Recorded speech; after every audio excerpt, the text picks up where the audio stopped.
자, 이제 두 번째 시간에는 제가 수학 개념 정리를 어떻게 하는지와 그 다음에 수능 문제와 관련된 이야기를 좀 드리려고 합니다. 그래서 바로 이슈 1번 들어가도록 할게요. 이슈 1번. 개념 정리는 도대체 어떻게 하는 게 맞는 것인가? 제가 지금 칠판에 써놓은 것처럼 5개 정도로 좀 구분을 해놨거든요. 어떻게 5개로 구분했냐면 교과서에 서술된 부분에 대한 정리, 교과서에 정리되어 있는 부분에 대해서 개념 정리를 한다. 그 다음 세 번째, 교과서 문제를 통해서 개념 정리를 한다. 네 번째는 기출문제를 통한 개념 정리. 그 다음 마지막 플러스 알파 이렇게 해놨는데 칠판에 지금 써놓은 걸 보시면 알겠지만 요렇게 구분, 요렇게 구분, 요렇게 크게 세 덩어리로 제가 구분시켜놨죠. 왜 이렇게 세 가지로 구분시켜놨냐면 평가원이 여러분들을 평가한다라는 것을 뭐라고 말했냐면 이렇게 말했단 말이야. 평가원에서는. 평가원은 여러분들을 다음과 같이 평가할 거래요. 어떻게 평가하냐? 내용 영역을 소재로 내가 지금 칠판에 쓴 이 내용 영역을 소재로 해서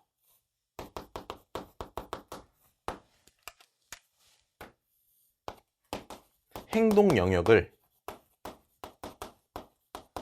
평가한다. 이렇게 말합니다. 그분들은.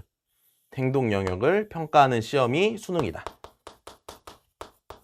라고 이야기를 해요. 그럼 내가 지금 이렇게 칠판에 써놓은 걸 보면 저게 뭔 개소리지? 이렇게 이제 너무 추상적으로 들릴 거란 말이야.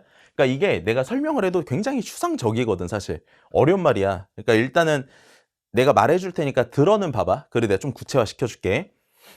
내용 영역을 소재로 한다라는 건 뭐냐면 이 내용 영역은 쉽게 말하면 교과서에 나와 있는 수학적 개념 정도라고 생각하면 될 것 같아. 이건 뭐라고? 교과서에 나와 있는 수학적 개념.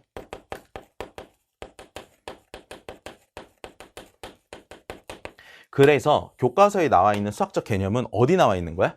여기 나와 있는 거야, 여기. 1번, 2번에. 그래서 내가 이렇게 구분시켜 놨을 때 이걸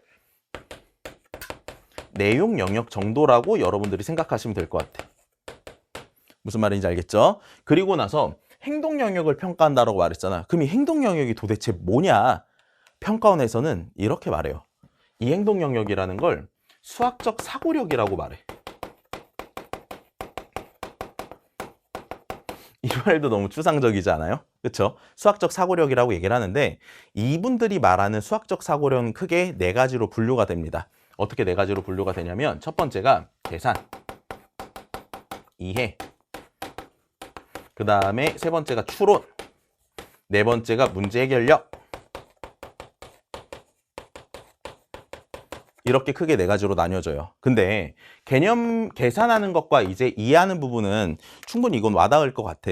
뭐 어떤 식으로 이해했는가? 뭐 어떤 식으로 계산하는 게 맞는가? 이런 부분에 대한 얘기니까. 그래서 이 두 가지에 대해서는 제가 구체적으로 말할 건 없을 것 같고요. 추론도 이제 두 가지로 나뉘어요. 어떻게 나뉘냐면 연역 추론과 귀납 추론으로 나눈다. 그리고 문제 해결 같은 경우도 두 가지로 나뉘는데 어떻게 나뉘냐면 실생활과 결합해서 출제하는 외적 연관과 내적 연관. 내적 연관은 뭐냐면 수학적 개념 여러 개를 결합한다 이런 얘기인데 이 말을 들어보면 알겠지만 이 말들 자체가 굉장히 추상적이고 어렵단 말이야. 나도 잘 모르겠어. 뭐 연관 이런 게 뭔지.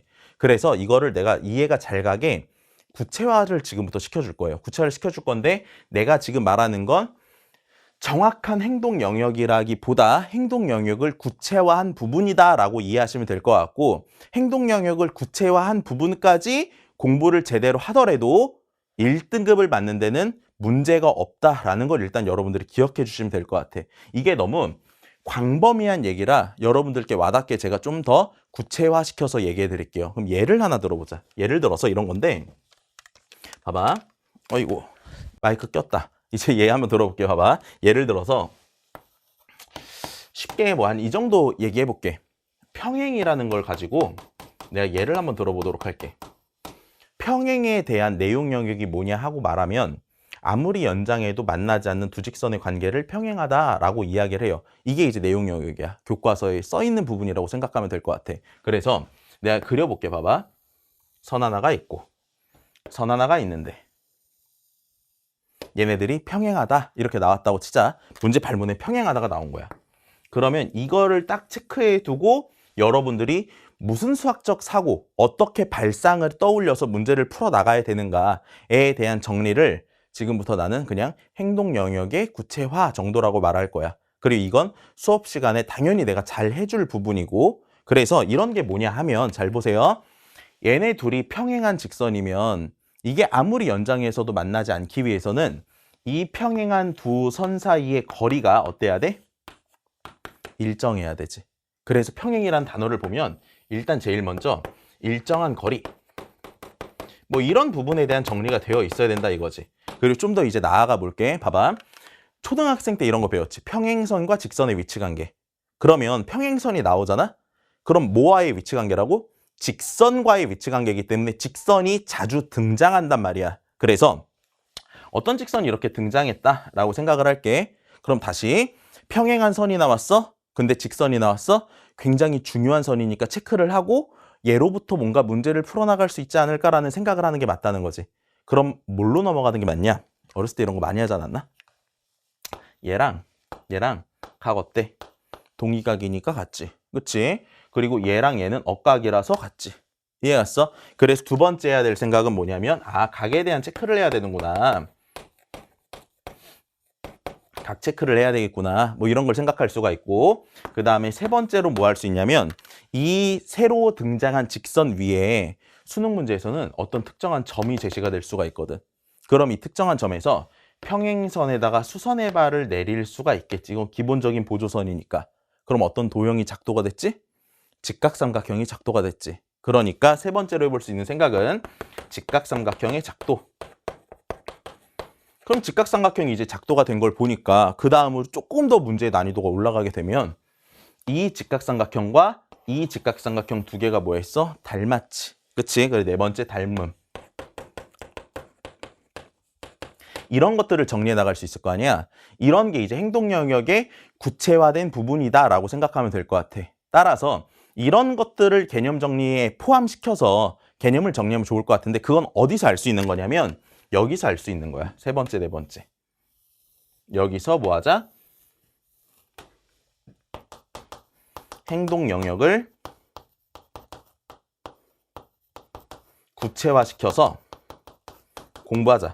그럼 저걸 가지고 정리를 다 했을 때 100점이 나올 수 있냐 하면 100점이 나올 수 있다라는 건 정말 문제 해결력이 길러져야 되는 거거든. 100점이 나올 수 있다라고 확신을 드릴 수는 없지만 근데 1등급을 받는 데 있어서 문제가 되지 않고 100점에 다가갈 수 있는 방법이기는 해. 그리고 내가 이렇게 말하는 게 너네한테 가장 와닿을 거야. 그래서 개념 정리 어떻게 하라는 거야? 정리하자. 교과서에 서술된 부분과 교과서에서 정리된 부분은 내용 영역이라고 생각하고 정리를 해야 돼. 근데 여기에서만 개념 정리를 그치면 되는 게 아니라 교과서에 나와 있는 문제와 기출문제에서 자주 등장했었던 그런 핵심 소재와 핵심 유형과 교과서에 그 문제에 나와 있는 발문에 통한 행동들 있지. 어떤 행동을 취해야 되나. 여기까지 정리를 해놓는 게 개념 정리 부분이라고 생각을 한다. 근데 선생님 그럼 이 5번은 뭐예요? 플러스 알파? 이거는 그냥 우스갯소리로 이렇게 말할게. 막 이제 기출문제 같은 거 풀이하실 때 아니면 관련된 자료를 보면 이런 내용 알면 더 빨리 풀려. 막 이런 공식 알면 더 빨리 풀려. 이런 스킬 알면 더 빨리 풀려. 이런 거 있잖아. 그러니까 뭐 절대 스킬 정도라고 할까? 우스갯소리로 그냥. 절대 공식. 이런 부분들은 1, 2, 3, 4번이 다 정말 제대로 정리되어 있다면 그리고 어떤 시험지를 줘도 항상 100점이야. 그런 친구만 해. 그런 친구만 하고 그렇지 않은 친구들은 1, 2, 3, 4번에만 포커스를 맞춰서 개념 정리하는 걸 추천합니다. 그러니까 제가 아까 평행이라는 걸로부터 행동 영역의 구체화를 어떤 식으로 해나가는 게 맞는지 설명을 드렸죠. 1, 2, 3, 4번만 잘해도 개념 정리는 확실하게 되는 거다라고 저는 말씀드리고 싶어. 그래서 이슈 1번은 이렇게 마치도록 하고 이제 이슈 2번에 대해서 얘기를 하도록 할 텐데 이슈 2번은 수능 문제와 관련된 이야기를 할 거예요. 수능 수학 문제. 이제 요즘 용어로 좀 칭하자면 수능 수학은 크게 3가지 문제로 분류가 되는 것 같아. 어떻게 3가지 문제로 분류가 되냐 하면 첫 번째로는 빅킬러. 킬러가 뭐 아니다. 준킬러도 아니다. 이런 거지. 그냥 졸라 하고 싶다. 이런 거고 두 번째는 준킬러. 그 다음에 세 번째는 진짜 킬러. 이렇게 생각할 수 있을 텐데 킬러는 내가 좀 두 가지로 구분을 지어볼게. 어떻게 두 가지로 구분 짓냐면 쉬운 킬러와 극악 킬러 이렇게 두 개를 좀 구분 지어보도록 할게. 그랬을 때 여기서 이 세 개를 묶어보면 이렇게 세 개 있잖아. 이렇게 세 개는 쉬운 킬러까지야. 여기까지는 항상 전형적인 문제가 출제가 돼요.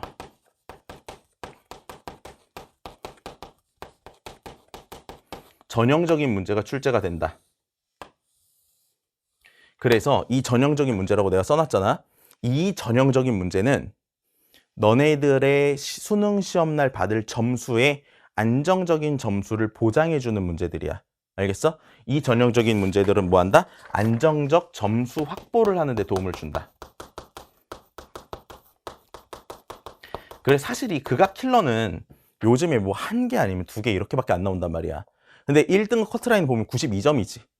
아니면 이제 88에서 92 사이 정도 된단 말이야. 그래서 전형적인 문제를 잘 맞추더라도 즉 안정적인 점수를 확보해도 1등급을 받는 데 있어서 큰 문제가 안 생긴다라는 걸 우선 알아줬으면 좋겠어. 그러면 전형적인 문제들에 대해서 어떻게 공부하는 게 맞냐에 대해서 좀 이야기를 해주면 얘는 봐봐.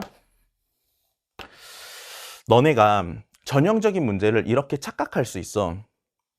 참고서에 나와 있는 유형 정도의 수준의 문제라고 생각할 수가 있거든. 그래서 일반적으로 친구들이 이 유형은 이렇게 풀어, 이 유형은 이렇게 풀어, 이 유형은 이렇게 풀어 해서 유형을 굉장히 세분화해서 공부한단 말이야. 근데 여기서 너네는 디스를 당할 수가 있어. 그거에 대한 근거를 들어볼게. 그래서 일단 참고서에 있는 많은 유형으로 다 분리해서 공부하는 건 바람직하지 않다라는 걸 말하고 싶어. 이런 건 바람직하지 않아요. 그럼 도대체 뭐가 바람직한 거냐면 유형을 교과서의 예제 수준에서 크게 분류해야 돼. 그래서 유형 분류는 교과서 수준으로 분류해서 공부를 하자. 그럼 내가 아까 너네 디스 당할 수 있다 그랬지? 그거에 대한 예 들어볼게. 봐봐. 참고서에선 이런 말 나오지. 문제 속에 적어도 이런 표현이 나오게 되면 뭘 이용하자? 여사건을 이용해서 문제를 풀자. 이런 게 이제 유형명이 써 있단 말이야. 근데 20 수능에 나왔던 확률과 통계 문제를 보면 적어도가 안 써 있지만 여사건이 출제 의도라고 발표된 문항들이 있거든. 그러면 그냥 푸는 거랑 여사건이랑 풀이 차이가 나냐면 당연히 풀이 차이가 나지. 알겠어? 그래서 이제 그 기본적인 참고서들에서는 대부분 문제가 이렇게 나오니까 이렇게 정리해 놓은 건데 이거는 바람직하지 않은 거야. 알겠어요? 그래서 만약에 이런 거야. 이게 디스가 될 부분이 이런 거라는 거지. 적어도가 안 써 있다? 근데 여사건으로 푸는 게 의도야. 근데 그 의도를 파악하지 못했어. 그럼 문제를 풀 때 시간이 오래 걸리거나 틀릴 확률 자체도 올라가는 거야. 무슨 말인지 알겠지? 너무 구체적으로 유형별로 쪼개서 풀이를 외우면 안 돼. 풀이를 외우면 안 된다는 것도 적을까?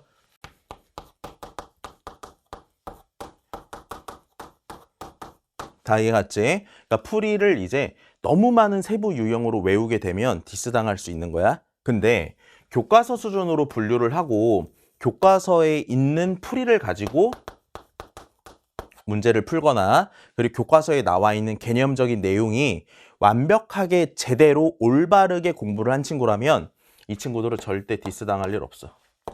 디스 X. 디스 절대 안 당하니까 교과서를 믿고 공부를 하세요. 무슨 말인지 알겠지? 전형적인 문제는 어떻게 하자?